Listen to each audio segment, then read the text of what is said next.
Olive Loughnane there.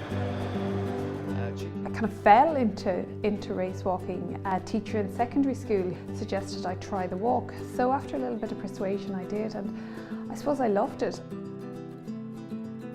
Initially it was just a bit of fun. I loved athletics. There was a group of us girls together and it was very much a sociable thing, and it was about being out and about and making friends. When I met the national coach, it began to get a bit more serious. I was in NUI Galway at this stage, or UCG as it would have been when I attended there. And I started doing inter-varsity competitions, and I suppose that was my first taste of kind of national success.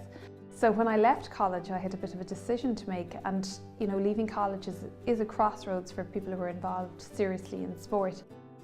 The walk in the Olympics went from being 10 kilometres to 20 kilometres, and I think for me that was a bit of a turning point where I decided, right, I'm going to give this a really good shot and I really want to get stuck into this.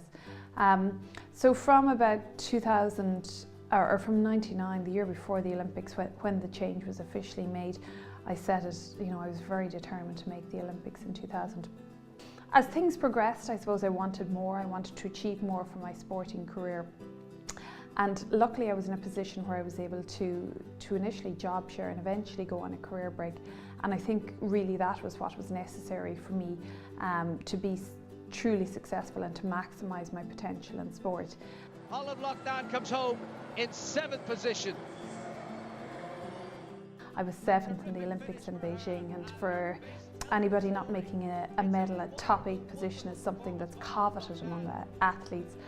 Then the following year I went to the World Championships in Berlin, and I suppose I had newfound confidence after racing so well in Beijing. And I went that day determined to get a medal, and you know, I suppose it was surreal. It's surreal, even looking back on it now. I kind of pinch myself, and I really gave it everything that day. And you know, I finished second. I was second across the line.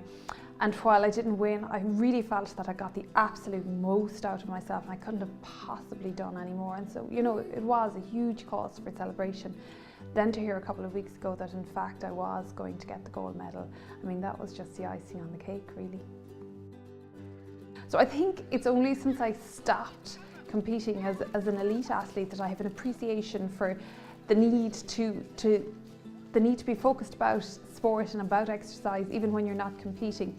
I think exercise is so important for everybody, and I know there's a lot of commentary on obesity, but even for your own mental well-being. I know my husband certainly tells me if I haven't been out for a few days that it's time to go for a bit of a walk now, Olive, you know, that he feels that it's necessary for balance within the household.